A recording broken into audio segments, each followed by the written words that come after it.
हरि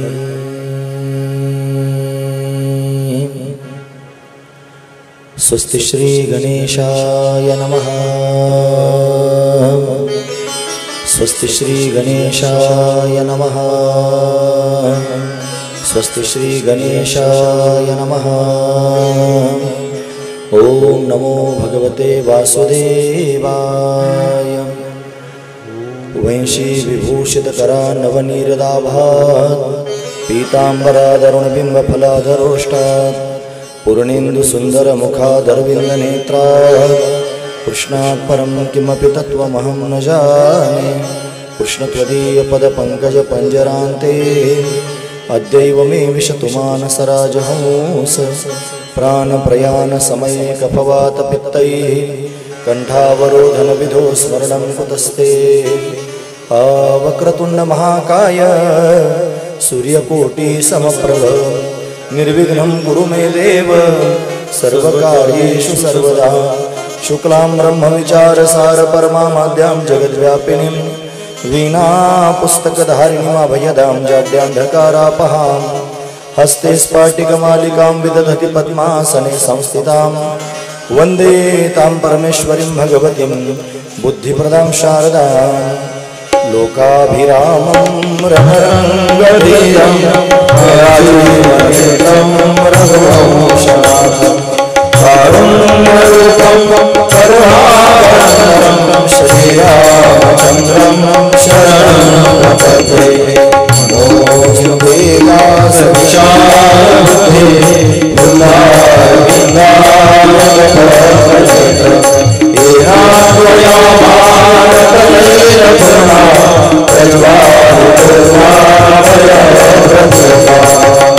यं प्रव्रजन्तमनुपेतमपेतकृत्यं द्वैपायनो विरहकातर आजुहाव। पुत्रेति तन्मयतया तर्वोऽभिनेदुः तं सर्वभूतहृदयं मुनिमानतोऽस्मि। हे श्रुतिस्मृतिपुराणानामालयं करुणालयं नमामि भगवत्पादं शङ्करं लोकशङ्करं। ज्ञानेशं ज्ञानमूर्तिं च साक्षात् प्रेमस्वरूपिणीं नामदेवं च दयामूर्तिं श्री एकनाथ हरिप्रिय। वैराग्यस्य परामूर्ति श्री तुकाराम जगद्गुरु नीलकंठ गुरु भक्त नमामि संत पंचकम्। ओम मृत्युंजयाय रुद्राय नीलकंठाय शंभवे अमृतेशाय शर्वाय महादेवाय ते नमः। हे सर्वमंगलमांगल्ये शिवे सर्वार्थसाधिके शरण्ये त्र्यंबके गौरी नारायणी नमोस्तुते। ओम जयंती मंगला काली भद्रकाली कपालिनी दुर्गा क्षमा शिवा धात्री स्वाहा स्वधा नमोस्तुते। गुरुर्ब्रह्मा गुरुर्विष्णु गुरुर्देवो महेश्वर गुरु साक्षात् परं ब्रह्म तस्मै श्री गुरवे नमः। श्री गणेशाय नमः। श्री सरस्वते नमः। श्री गुरुभ्यो नमः।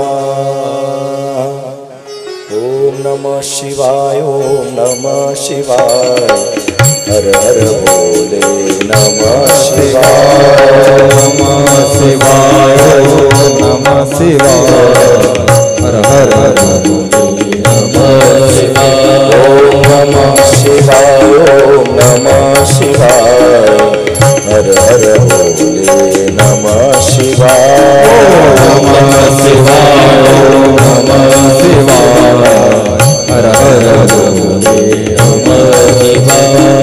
जटाधराय शिव जटाधराय हर हर भोले नमः शिवाय।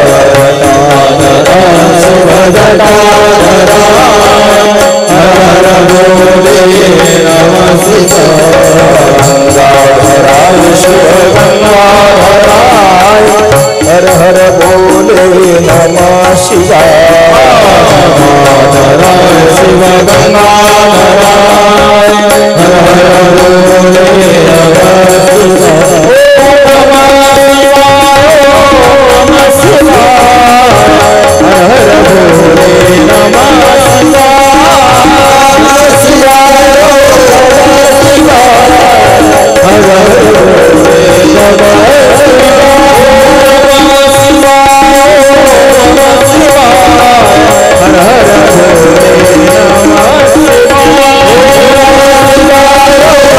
हर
प्रविश्य मम वाचमिमां प्रसुप्तां सञ्जीवयत्यखिल शक्तिधरस्वधाम्ना अन्याशहस्तचरणश्रवणत्वगादीन् प्राणान्नमो भगवते पुरुषाय तुभ्यम्। हरि ओम। प्रस्तुत आपल्या या श्री क्षेत्र राहता गावामध्ये भगवान वीरभद्रेश्वर महादेवाच्या प्रांगणामध्ये आणि भव्य दिव्य स्वरूपामध्ये श्री शिव महापुराण कथा आपण सर्वजण या ठिकाणी श्रवण करणार आहोत। या शिव महापुराण कथेचा आजचा प्रारंभ आहे, प्रथम दिवस आहे। आपण सर्वजण गेल्या 4 वर्षांपासून अविरतपणे अतिशय सुंदर असणारे हे कार्य हातात घेतलेलं आहे। भगवान शिवाचा दिव्य असणारा अभिषेक समस्त ग्रामस्थ आणि आर्ट ऑफ लिव्हिंग परिवार, आर्ट ऑफ लिव्हिंग म्हणजे जीवन जगण्याची कला, ज्यांच्या माध्यमातून आपल्या सर्वांच्या समोर प्रसारित होते, आपल्या सर्वांना जे दिशा दाखवतात, मार्गदर्शन करतात, ते परमपूजनीय आदरणीय प्रातस्मरणीय श्री श्री रविशंकरजी महाराज यांच्या प्रेरणेने, त्यांच्या कृपेने, त्यांच्या आशीर्वादाने आणि आपण सर्वजण सूत्रबद्ध रीतीने शिवभक्ती करत आहोत।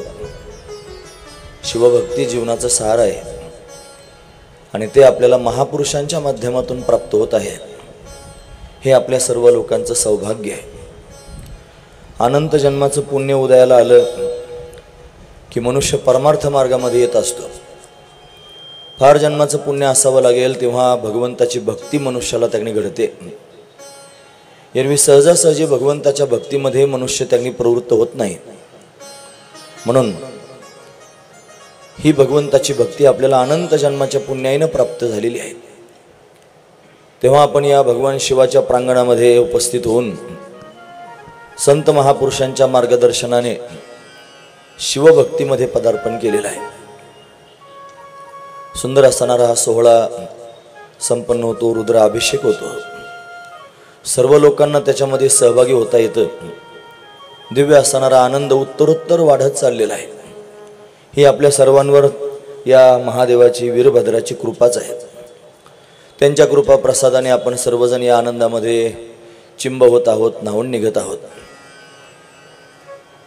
त्यामध्ये यावर्षी आणि हा दिव्य असणारा शिवमहापुराण कथेचा सोहळा अतिशय श्रद्धेनं, भावनेनं सर्व लोकांनी हे आयोजन नियोजन या ठिकाणी केलेलं आहे। अतिशय सुंदर सजावट झालेली आहे। आखीव रेखीव असणारं सगळं वातावरण पाहायला मिळत आहे। फक्त नियोजनाने या सर्व गोष्टी होतात असं नाही, त्याच्याकरिता श्रद्धेची गरज असते, त्याच्याकरिता भावनेची गरज असते। हे जे सर्व मंडळ आहे, या मंडळाच्या अंतःकरणामध्ये भावना आहे, श्रद्धा आहे, प्रेम आहे, आदर आहे आणि म्हणून भगवंताची कृपा प्राप्त झालेली आहे आणि त्या कृपेनेच एवढं सुंदर त्यांनी नियोजन करता आलं। फार समाधान वाटलं या प्रांगणात आल्यानंतर। या सर्वांचा उत्साह पाहून अगदी दिव्यत्वाची अनुभूती या ठिकाणी येत आहे। आजच्या आपल्या कथेला भेट देण्याकरिता महात्मेगण या ठिकाणी आले। त्याने कथेचा प्रारंभ अशा पद्धतीने करून दिला, आपल्या सर्वांना आशीर्वाद देऊन अशा पद्धतीने गेलेले आहेत। त्यांच्याच आशीर्वादाने, त्यांच्याच कृपेने भगवान जशी बुद्धी देईल त्या पद्धतीने आपण ही भगवंताची सेवा या ठिकाणी करणार आहोत। भगवंताची कथा ही दिव्यच आहे महाराज। कथा श्रवण सर्वजण करतात, पण कथेकडे पाहण्याचा दृष्टिकोन सर्वांचा काय असतो याच्यात मात्र भिन्नत्व आहे। प्रत्येक मनुष्य आपापल्या दृष्टीने कथेकडे पाहत असतो। साधू संतांची कथेकडे पाहण्याची दृष्टी जर काय असेल, त्यांना जर विचारलं तर ते सांगतात ही कथा सामान्य नाही, ही कथा म्हणजे त्रिवेणी संगम आहे, महाराज वर्णन करून सांगतात. कथा त्रिवेणी संगम,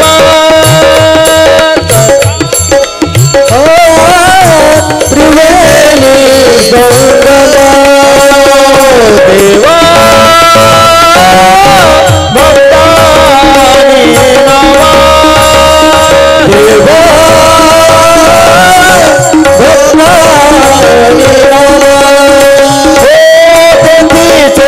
नामा, चरण वंदिता, चरण वंदिता, चरण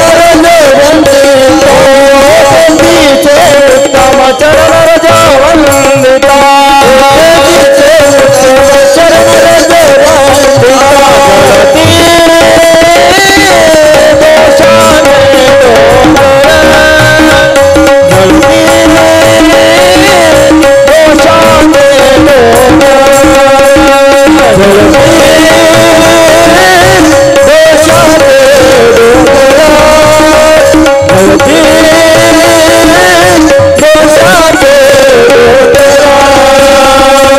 त्रिवेणी संगम, देवा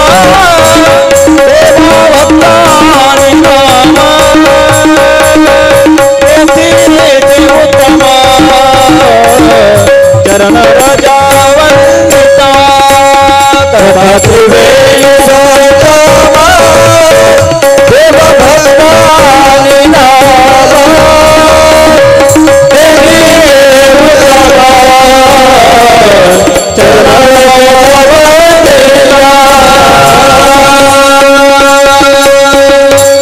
कथा त्रिवेणी संगम, देव भक्तानी नाम, तेथीचे उत्तम चरण रज वंदिता. कथा म्हणजे त्रिवेणी संगम आहे. या कथेमध्ये देव असतो, त्या कथेमध्ये भक्त असतात, त्या कथेमध्ये भगवंताचं नाम असतं. या तीन गोष्टी एकत्र होतात, त्याला त्रिवेणी संगम असं म्हणावं. आणि कथा सामान्य नाही. काय होतं मग या कथेनं? कशाकरता कथा श्रवण करायची? त्याची फलश्रुती सांगतात. जळती दोषाचे डोंगर, शुद्ध होती नारी नर, जे गाती ऐकती सादर पवित्र हरिकथा. जे गातात, ऐकतात, आदरानं ऐकतात, पवित्र असणारी कथा जे श्रवण करतात ते शुद्ध होऊन जातात, असं सामर्थ्य या कथेचं आहे महाराज. पण ही कथा दिव्य आहे. ही कथा भगवंतापर्यंत घेऊन जाणारी आहे. ज्याला खरोखर भगवत दर्शनाची आस आहे, ज्याला भगवत साक्षात्कारापर्यंत जाण्याची इच्छा आहे, आणि त्याने ही कथा त्यांनी श्रवण करावी. तुम्ही ऐकतात ना सर्वजण? मी महत्वाचा मुद्दा सांगतो. ज्याला खरंच भगवत कथा श्रवण करण्याचा मनोदय तयार झालेला आहे, त्यानं उद्देशाकडे पण लक्ष दिलं पाहिजे. फार सुंदर डेकोरेशन झालेलं आहे, फार जास्त खर्च झालेला आहे. या सगळ्यातून काहीतरी फलश्रुती प्राप्त झाली पाहिजे. काय फलश्रुती आहे त्याची? जर फल प्राप्त करून घेतलं नाही तर एवढा अट्टहास करून उपयोग काय होईल? आमचे महाराज म्हणायचे, कहा गए तो कहा नाही, क्या लाया तो कुछ नाही. कुठे गेला म्हणे, कुठं नाही, काय आणलं काहीच नाही. याच्यातून काहीतरी फल प्राप्त व्हावं. ते फल जर काय असेल तर साक्षात्कार, ते फल जर काय असेल तर भगवंताचं दर्शन, भगवंताची कृपा या माध्यमातून आपल्याला प्राप्त करायचे आहे. एवढी तळमळ या कार्यकर्त्यांची मला पाहायला मिळाली. अतिशय तळमळीनं, अतिशय श्रद्धेनं, भावनेनं, उत्कट भाव त्यांच्याकडे मला पाहायला मिळाला. नाहीतर आम्ही श्रीमद भागवत कथा सांगतो, रामकथा सांगतो, त्यांच्या पोटात प्रेम आहे शिवमहापुराण ऐकण्याविषयी. ते म्हणजे महाराज शिवमहापुराणच सांगितलं पाहिजे. भगवान जशी बुद्धी देतील अशी आपण कथा नक्की करणार आहोत. मग त्यांच्या प्रेमास्तव ही कथा आपण या ठिकाणी शिवमहापुराण कथा सांगण्याचा मनोदय सुरू केलेला आहे. मिळालं पाहिजे काहीतरी, प्राप्त झालं पाहिजे काहीतरी. काय प्राप्त होईल? या कथेच्या माध्यमातून भगवत साक्षात्कार प्राप्त होईल. भगवान शंकर प्रत्यक्ष त्यांनी प्रगट होतील, दर्शन देतील, अशी उत्कट भावना अंतकरणात निर्माण होणं गरजेची गोष्ट आहे. असा सहजासहजी साक्षात्कार होत नसतो. त्याच्याकरिता 4 गोष्टी फार महत्वाच्या असतात. नंबर 1, आपल्या अंतकरणामध्ये इच्छा असावी, इच्छा. नंबर 2, आपले प्रयत्न असावे. नंबर 3, आपल्यावर भगवंताचा अनुग्रह, भगवंताची कृपा व्हावी. नंबर 4, मग साक्षात्कारापर्यंत आपण जावं. लक्षात घेण्यासारखे मुद्दे. आपल्या सगळ्यांच्या अंतकरणात इच्छा निर्माण व्हावी, भगवंताच्या दर्शनाची, भगवंताच्या भेटीची इच्छा. दुर्मिळ आहेत महाराज हे लोक जे भगवंताकरिताच भगवंताची कथा ऐकतात. बऱ्याच प्रकारे लोकांकडे पाहिलं जातं, लोक परमार्थ करतात पण त्यांचा परमार्थ प्रपंच सारखा होण्याकरिता असतो. प्रपंच चांगला होण्याकरिता लोक परमार्थ करतात. तुम्हाला जर ऐकू येत असेल माझं बोलणं स्पष्ट, तर लोकांच्या दृष्टिकोनातून प्रपंच हा झाला साध्य आणि परमात्मा झाला साधन. देवा तुला एक नारळ फोडील, माझं एवढं काम होऊ दे, म्हणजे देव झाला साधन. आणि जे काम करून घ्यायचं देवाकडून ते झालं आपलं साध्य. ज्या लोकांना प्रपंच साध्य आहे, ज्या लोकांना संसार साध्य वाटतो, त्यांना परमात्मा कसा भेटेल? मग परमात्मा जर प्राप्त करून घ्यायचं असेल तर साध्य परमात्माच असलं पाहिजे. परमात्माच प्राप्त करून घ्यायचं आहे, आपलं साध्य परमात्मा असावा. म्हणून परमात्म्याच्या प्राप्तीची इच्छा अंतकरणात असावी. इच्छा जर नसेल तर परमात्मा भेटणारच नाही महाराज. म्हणून हे मर्म तुमच्या समोर सांगते. कथा जर ऐकायची असेल, ही कथा म्हणजे त्रिवेणी संगम आहे, त्याच्यामध्ये शुद्धता होऊ शकते, पवित्र मनुष्य होऊ शकतो. पण त्याआधी त्यांनी महाराज आपल्या अंतकरणातला उद्देश महत्वाचा आहे. आणि तो उद्देश जर काय असेल तर भगवंताचं दर्शन प्राप्त करून घेणं, त्याच्याकरिता अंतकरणात इच्छा असावी. मला भगवान शंकराचं दर्शन प्राप्त करून घ्यायचं आहे. कसे आहेत भगवान शंकर? ते प्रगट झाल्यानंतर त्याने कसे दिसतील, माझ्याशी कसे बोलतील, माझ्या मस्तकावर हात ठेवतील, मला त्यांच्या चरणावर माझं मस्तक ठेवता येईल, दिव्यत्वाचा स्पर्श मला प्राप्त होईल. जशा अनेकांना त्यांनी भगवान शिवाचं दर्शन झालं, ते सर्वजण पावन झाले. असं भगवान शिवाच्या दर्शनाने मी पावन होईन अशी इच्छा अंतकरणात निर्माण व्हावी. त्या इच्छेशिवाय परमात्म्यापर्यंत जाता यायचं नाही. लक्षपूर्वक ऐका मायबाप. इच्छा भगवत प्राप्तीची इच्छा असावी. इच्छा जर नसेल तर भेट होणारच नाही. तुम्हाला प्रश्न विचारतो, आपल्या देशाच्या राष्ट्रपती काय नाव आहे त्यांचं? मुर्मू मॅडम आहे ना. बसलेल्या किती लोकांच्या अंतकरणात त्यांना भेटण्याची इच्छा निर्माण झाली? खरं सांगा.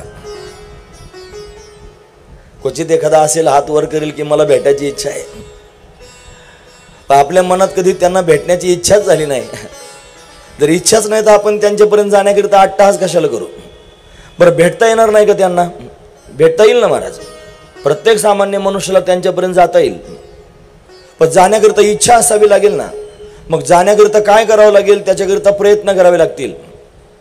तुमचं काय म्हणणं आहे ते सांगण्याकरिता तुम्हाला एक फाईल तयार करावी लागेल, त्याची प्रोसिजर तयार करावी लागेल. तिथपर्यंत जाण्याकरिता काहीतरी नियोजन लावावं लागेल. आणि मग कोणाच्या तरी माध्यमातून तिथपर्यंत आपली फाईल जाईल. मग आपल्याला अपॉइंटमेंट मिळेल आणि मग आपण त्यांना भेटू शकतो. तुमच्या लक्षात आलं? अहो, तुमच्या देशाच्या राष्ट्रपतीला भेटण्याची इच्छाच तुमच्या मनामध्ये नाही. तुम्ही भेटायला जाल कधी आणि कशाकरिता प्रयत्न कराल? हे उदाहरण मी तुम्हाला सांगितलं. आणि राष्ट्रपतीला भेटायला जर जायचं असेल तर त्याच्याकरिता सुद्धा तुम्हाला फाईल तयार करावी लागली, प्रयत्न करावे लागले, मग तुम्हाला त्यांची भेट घडली. मग राष्ट्रपतीला भेटण्याकरिता जर प्रयत्न करावे लागतात तर भगवान शंकराची भेट होण्याकरिता प्रयत्न करावे लागणार नाहीत का? तुम्हाला फाईल तयार करावी लागणार नाही का? तुमच्या मनातल्या भावना प्रकट कराव्या लागणार नाहीत का? मग काय आहे ती फाईल? कोणत्या प्रकारची फाईल आहे? कुठे मिळते ती फाईल? कागदपत्र कुठे मिळतात? अहो, ते कागदपत्र दूर नाही, तुमच्या अंतकरणात आहेत. आणि त्या कागदपत्रांचं नाव आहे इच्छा. तुमच्या मनात भगवान शंकराच्या भेटीची इच्छा, बस एवढीच तयार करा.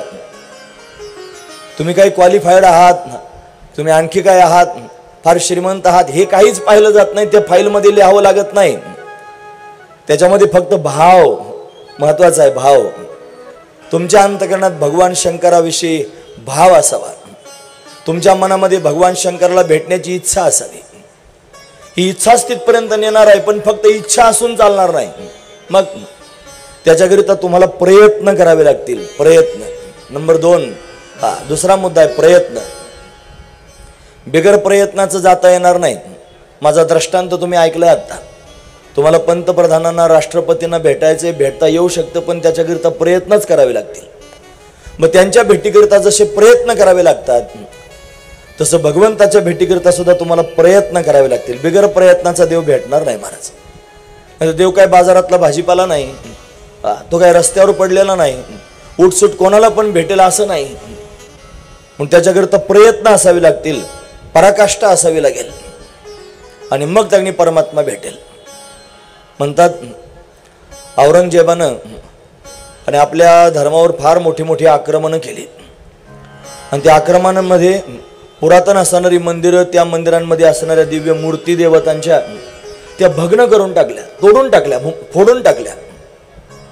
काही लोक म्हणले औरंगजेब आला, त्यांनी तुमच्या मूर्ती सगळ्या फोडल्या, मग त्याच्यात जर खरंच देव असता तर त्याला त्या मूर्ती फोडता आल्या असत्या का, मग देवाने विरोध का नाही केला? असं म्हणणाऱ्या माणसाला माझ्याकडे उत्तर आहे, अरे वर्षानुवर्ष भगवंताची तपश्चर्या करणारे लोक आहेत. त्याच मूर्तीवर कितीतरी लोकांनी अनेक वेळेला महापूजा केली, अभिषेक केले, नैवेद्य दाखवला, आरती केली, सगळं काही केलं, वर्षानुवर्ष केलं, तरी पण तो परमात्मा त्यांच्या समोर प्रगट झाला नाही. आणि एक दिवसात त्यांनी ज्याच्या पोटात भाव नाही, आदर नाही, प्रेम नाही, विश्वास नाही, तो त्याला मारण्याकरिता, तोडण्याकरिता आलेला आहे. त्याच्या समोर परमात्मा कसा प्रगट होईल महाराज? परमात्मा असा प्रगट होत नाही, परमात्मा भावनेनं प्रगट होतो. परमात्मा तुमच्या अंतकरणातलं प्रेम पाहतो. प्रेमे चक्रपाणी वश होय, प्रेमानं वश होतो. तुमचे प्रयत्न फार महत्वाचे आहेत, प्रयत्नांची पराकाष्ठा व्हावी लागेल, तेव्हा परमात्म्यापर्यंत तुम्हाला जाता येईल. म्हणून प्रयत्न महत्वाचे आहेत. इच्छा असावी, फक्त इच्छा असून चालणार नाही, प्रयत्न असावेत. मला पंढरपूरला जावं वाटतं, ही झाली इच्छा. नुसतं वाटतं म्हणून पंढरपूरला जाता येईल का? खरं सांगा. बसला घरात त्याने पंढरपूरला जावं वाटतं, पंढरपूरला जावं वाटतं. बरेच आहेत महाराज असे घर कोंबडे, घरातूनच बाग देतात, ती कुकू चिकू. ते म्हणतात मला वाटतं करावं. अरे तू फक्त म्हणल्यानं होणार नाही, तुला प्रयत्न करावे लागतील. तुला पंढरपूरला जाण्याकरिता घर सोडावं लागेल, बसमध्ये त्यांनी बस पकडावी लागेल, त्याच्यात तिकीट काढावं लागेल, प्रवास करण्याचे कष्ट सहन करावे लागतील, काही तास तुला द्यावे लागतील, मग तू पंढरपुरात जाशील. प्रयत्न केल्याशिवाय तुला ते करता येणार नाही. तसं परमात्म्यापर्यंत जर जायचं असेल, भगवान शिवापर्यंत जर जायचं असेल तर प्रयत्नाशिवाय जाता येणार नाही. खरंच जर शुद्ध अंतकरणानं आपण प्रयत्न करू लागलो, निर्मळ अंतकरणानं आपण प्रयत्न करू लागलो, तर ते प्रयत्न भगवंतापर्यंत पोहोचतात. कारण भगवान सर्वज्ञ आहे महाराज, त्याला सर्वच कळतं.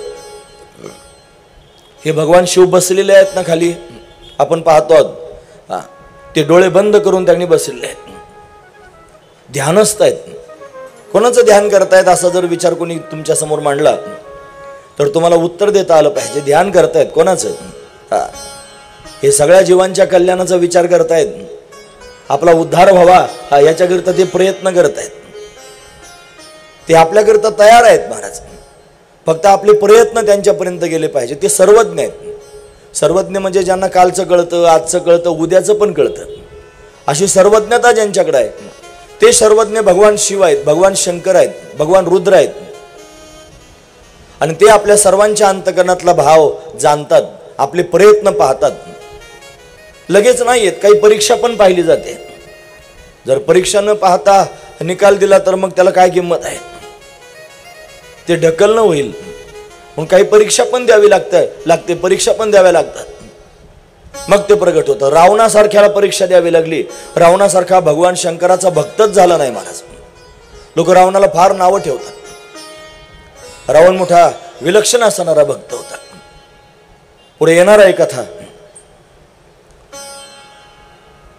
त्यानं त्यांनी 1000 कमळ त्यांनी भगवान शंकराच्या पिंडीवर वाहावेत. एक कमळ कमी पडलं म्हणून स्वतःचं मस्तक भगवान शंकराला समर्पित करणारा रावण आहे. असा श्रेष्ठ असणारा रावण, हे मस्तक तोडण्याची वेळ यावी ही परीक्षा आहे, त्याची घेतलेली परीक्षा आहे. एक कमळ कमी पडणं ही त्याची परीक्षा आहे. पण आता सेवा तर केली पाहिजे, प्रयत्न तर केले पाहिजेत. मग काय केलं पाहिजे? पराकाष्ठा केली. मस्तकाला पण कमळ म्हणतात, शिरकमल. मग हे कमळ कमी पडलं, मग माझं मस्तक सुद्धा कमळच आहे असा विचार करून मस्तकच तोडलं आणि भगवान शंकराच्या समोर समर्पित केलं. परीक्षेत उत्तीर्ण झाला रावण, म्हणून तर प्रगट झाले महाराज, प्रत्यक्ष त्याला दर्शन दिलं. प्रयत्न, जेव्हा प्रयत्न कराल भगवंताला ते कळतील, तेव्हा भगवान तुमच्यावर अनुग्रह करेल. भगवंताचा अनुग्रह फार महत्वाचा असतो. शिवपुराणामध्ये अनुग्रह करण्याचं सामर्थ्य भगवान फक्त शिवाकडेच आहे असं वर्णन आहे महाराज. त्याचे अनेक रूप आहेत. त्याला भव म्हणतात, त्याला मुरुड म्हणतात, अशा अनेक नावांनी त्याला ओळखलं जातं. या सृष्टीचं सृजन करण्याकरिता भगवान शिव ब्रह्मदेवाच्या रूपानं प्रगट होतात. या सृष्टीचं पालन करण्याकरिता ते विष्णूच्या रूपानं प्रगट होतात. या सृष्टीचं त्यांनी संहार करण्याकरिता ते रुद्र रूपानं प्रगट होतात. त्याचा तिरोधान करण्याकरिता ते ईश्वर रूपानं प्रगट होतात. आणि त्याच्यावर अनुग्रह करण्याकरिता ते शिव रूपानं प्रगट होतात. 5 रूप भगवान शिवाची मी तुमच्या समोर सांगतोय. ब्रह्मा, विष्णू, रुद्र, ईश्वर आणि शिव, चौघांची 4 कामं मी सांगितली.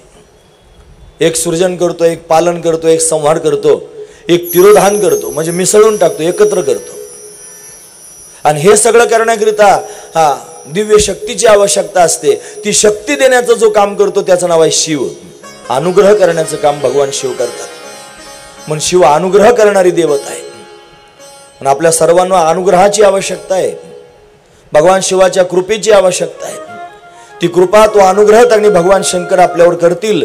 आणि त्यांच्या अनुग्रहानं जे आपल्याला होईल त्याचं नाव आहे साक्षात्कार. साक्षात्कारापर्यंत जर जायचं असेल तर या 4 मुद्द्यांमधूनच जावं लागेल. तुम्हाला इच्छा करावी लागेल भगवान शंकराच्या दर्शनाची. मनामध्ये भाव निर्माण व्हावा लागेल. जटाजूट धारण करणारा तो शिव माझ्या समोर त्यांनी प्रत्यक्ष प्रगट व्हावा. त्याची विनंती करावी. हे कैलास राणा शिवचंद्र मौळी, फणींद्र माथा मुकुटी झळाळी, कारुण्य सिंधू भव दुःखहारी, तुझ वीण शंभो मज कोण वारी. अशी भावना हृदयामधून प्रगट व्हावी. शिव शिव शिव शिव सारखं म्हणत राहावं. याच्याकरता आदर्श रूपानं जर पाहायचं असेल तर भगवती सतीला पाहावं, भगवती पार्वतीला पाहावं. याने बाकी काहीच स्वीकारलं नाही, फक्त शिव एवढी एकच भावना अंतःकरणात आहे. म्हणून शिव शिव शिव शिव करत राहिले. त्याचा परिणाम 86,000 वर्ष समाधी लागलेले शिव आणि भगवती पार्वती करिता समाधीतून त्यांनी बाहेर आले. तिचा स्वीकार करण्याच्या उद्देशाने त्याला प्रगट व्हावं लागतं महाराज. तुमच्या अंतःकरणातला भाव पाहून. म्हणून भगवंताचा साक्षात्कार या माध्यमातून त्यांनी घडतो. आणि कथा भगवंताचा साक्षात्कार करून देण्याचं साधन आहे. ही कथा म्हणजे सत्संग आहे. या सत्संगानं त्यांनी महाराज आपण भगवंतापर्यंत जाऊ शकतो. अनेक प्रकारानं सत्संग करता येतो. सत्संगेन परमं प्राप्य दुस्तरम तरते चिराद, तस्मात अति प्रयत्नेन सत्संगम सततम कुरु. प्रयत्नपूर्वक सत्संग केला पाहिजे.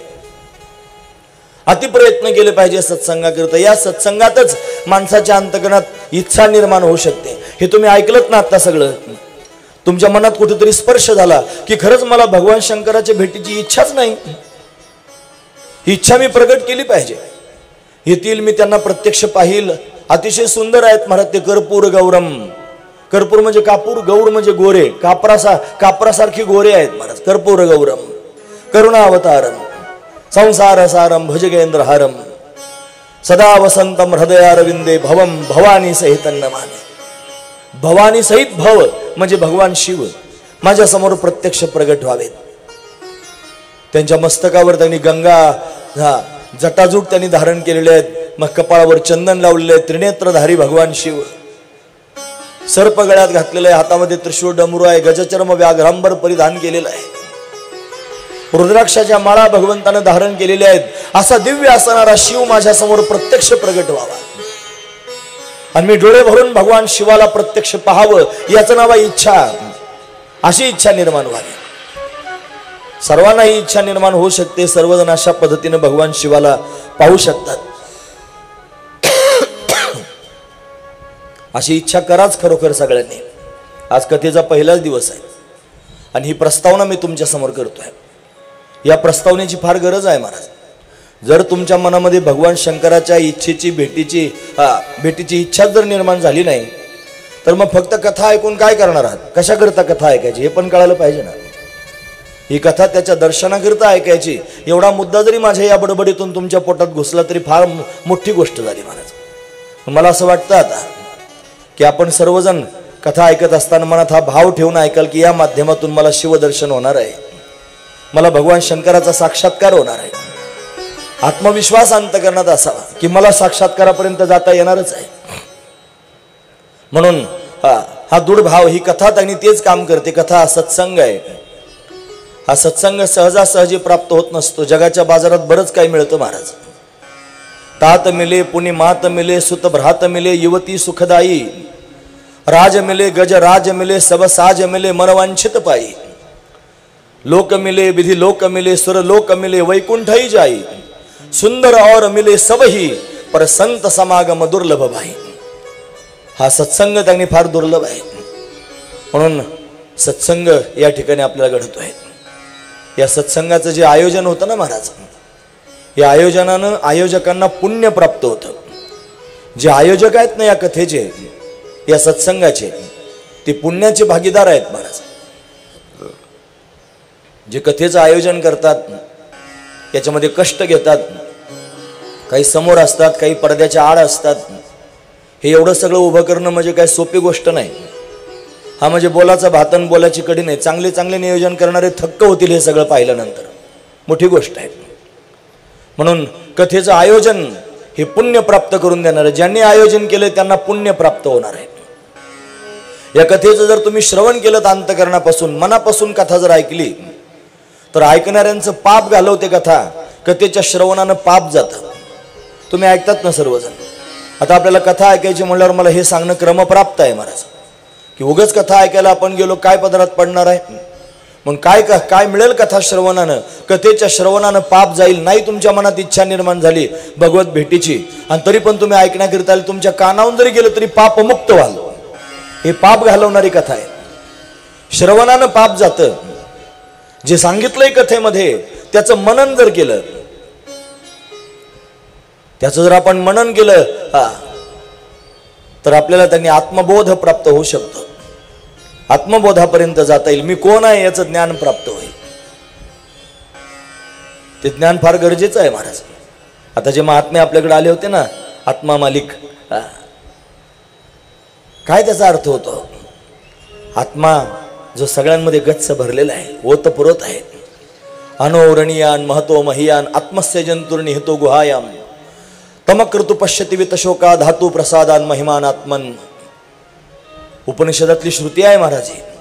तो आत्मा असा आहे, तोच अतिशय श्रेष्ठ आहे, तोच देव आहे. माऊली महावैष्णव भगवान ज्ञानोबरायांसारख्यांनी म्हणावं, देव देव म्हणून व्यर्थ का फिरसी, निज देव नेनसी मुळी कोणी. देवा नाही रूप, देवा नाही नाव, देवा नाही गाव कोठे काही. ज्ञानदेव म्हणे भजा आत्मदेवा, अखंडित सेवा करा त्याची. आत्मा हाच देव आहे महाराज. पण तो कळेल केव्हा? जेव्हा कथेत येऊन बसाल तेव्हा. ही कथा काय करते? आत्मबोध प्राप्त करून देते. याचं मनन केल्यानं आत्मबोध प्राप्त होईल. मी कथेची फलश्रुती सांगतोय.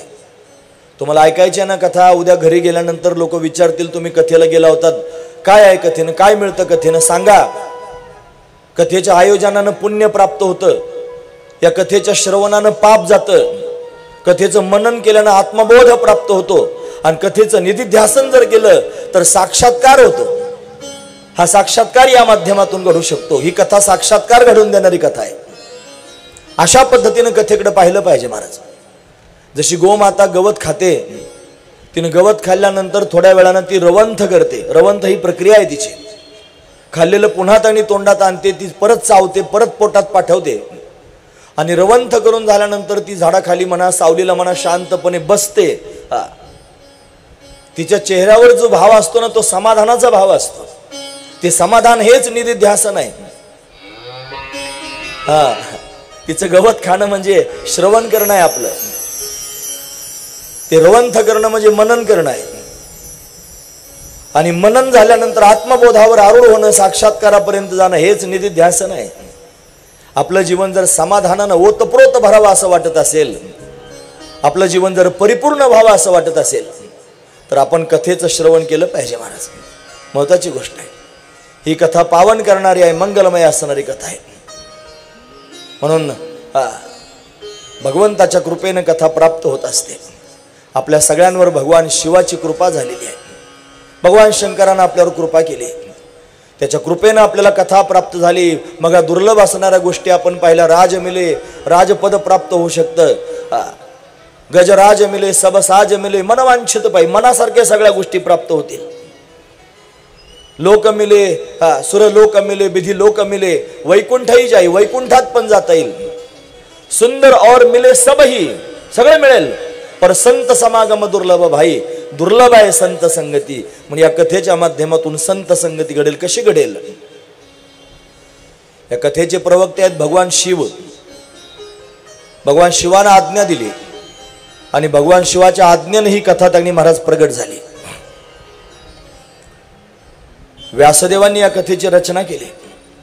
अनेक ग्रंथांची रचना व्यासदेवांनी केली. 18 पुराणांची रचना केली. त्या 18 पुराणांमध्ये शिवमहापुराण सुद्धा आहे. असं श्रेष्ठ असणारं हे पुराण आहे. सनकादिक संतांचा आणि व्यासदेवांचा सत्संग झाला आणि या सत्संगातून सनकादिकांकडून व्यासदेवांना प्रेरणा प्राप्त झाली आणि त्या प्रेरणेनं त्यांनी महाराज व्यासदेवांनी या ग्रंथाची रचना केली. मग या ग्रंथामध्ये आपल्याला सनकादिक संत पाहायला भेटतील. श्री व्यासदेवजी महाराज पाहायला भेटतील. अनेक ऋषीमुनींचा त्यांनी महाराज भाव प्रत्यक्ष पाहायला भेटेल. एवढे ऋषीमुनी या कथेच्या माध्यमातून भेटतील. सूतजी महाराज भेटतील. हे सगळे संत आहेत आणि या संतांचे विचार या कथेच्या माध्यमातून आपल्या कानापर्यंत येतील. ते आपल्या हृदयात उतरतील. आपलं जीवन पवित्र करतील. आपण साक्षात्कारापर्यंत जाऊन आपल्या जीवनाची त्यांनी सार्थकता होईल. एवढं सामर्थ्य या कथेचं आहे. अशी श्रेष्ठ असणारी कथा. कोणती पण कथा जर ऐकायची असेल तर तिचं महात्म्य आधी ऐकलं पाहिजे. ते महात्म्य जर आपण श्रवण केलं नाही तर त्या कथेमध्ये प्रवेश होणार नाही महाराज. कथेमध्ये प्रवेश व्हावा असं जर वाटत असलं तर हे महात्म्य जे मी आता तुमच्या समोर सांगतोय ते ऐकणं अतिशय गरजेची गोष्ट आहे. दिव्य असणारं हे शिवमहापुराण जे त्यांनी प्रत्यक्ष भगवान शिवानं वर्णन करून सांगितलेलं आहे, त्या शिवमहापुराणाचा त्यांनी असणारा महिमा आपण श्रवण करतो आहोत. नैमिष्य नावाचं अरण्य आहे. तुम्ही ऐकतात ना सर्वजण? नैमिष्य अरण्य. याला नैमिष्यारण्यच का म्हणावं? श्रीमद भागवतातही त्याचा प्रसंग येत असतो. काही मुद्दे समानच आहेत, सारखेच आहेत महाराज, आणि ते ऐकणं पण गरजेची गोष्ट आहे. नैमिषारण्य, बरेच लोक गेले असतील नैमिषारण्यामध्ये. यात्रा करणारे लोक नैमिषारण्यात जातात. अतिशय दिव्य असणार. आम्ही पण नैमिषारण्यात गेलो, कथा त्यांनी सांगून आलो. दिव्य नैमिषारण्य. आपल्या परिसरातून श्री गोंदवलेकर महाराज नैमिषारण्यामध्ये तपश्चर्या करण्याकरिता गेले होते. त्यांची तपश्चर्या स्थली नैमिषारण्यात आहे. या नैमिषारण्यामध्ये सत्संग त्यांनी झाला. का झाला असेल? शौनक नावाचे एक ऋषी आहेत जे ऋग्वेदी ब्राह्मण आहेत महाराज. 88,000 ऋग्वेदी ब्राह्मण एकत्र आलेले आहेत. आणि या सर्व ब्राह्मणांनी विचार केला, घोर असणार हे कलियुग आहे. या कलियुगामध्ये त्यांनी लोक धर्मबाह्य वागू लागलेले आहेत. या कलियुगाचा वारा सुद्धा मोठा भयंकर आहे. हा जर आपल्याला निगटला, आपण जर आचार भ्रष्ट झालो, मग काय करायचं? काहीतरी उपाय शोधला पाहिजे. कोणी उपाय सांगावा? अरे ज्यानं सृजन केलं, सृष्टी निर्माण केली, विधाता, त्याच्यापर्यंत गेलं पाहिजे. आणि म्हणून सगळे त्यांनी महाराज मिळून ब्रह्मदेवाकडे गेले. ब्रह्मदेवाला विनंती केली, कलियुग सुरू झालेला आहे आणि या कलियुगाने सगळ्या लोकांना त्रस्त केलेलं आहे. आम्हाला कलीच्या त्रासातून वाचण्याकरिता काहीतरी उपाय सांगा. ब्रह्मदेवाने एक चक्र दिलं महाराज. चक्र, त्याला मनश्चक्र असं म्हणतात. सांगितलं हे चक्र घ्या, हे जिथं जाऊन स्थिर होईल त्या स्थानावर जाऊन सत्संग करा. आता त्याचं नावच आहे मनश्चक्र. मन म्हणजे असं असतं महाराज, बहुचंचल चपळ, जाता येता न लगे वेळ. इथं बसून ते घरी पण जाऊन येतं 2 मिनिटात. इथं बसून मुंबईला, दिल्लीला सुद्धा जाऊन येतात. तुम्हाला विमानतळावर जायची सुद्धा गरज नाही महाराज. विमानाच्या आधी मन दिल्लीत जाऊन सुद्धा येतं. एवढं चपळ असणारं मन आहे. काय काय करीतो या मा, काय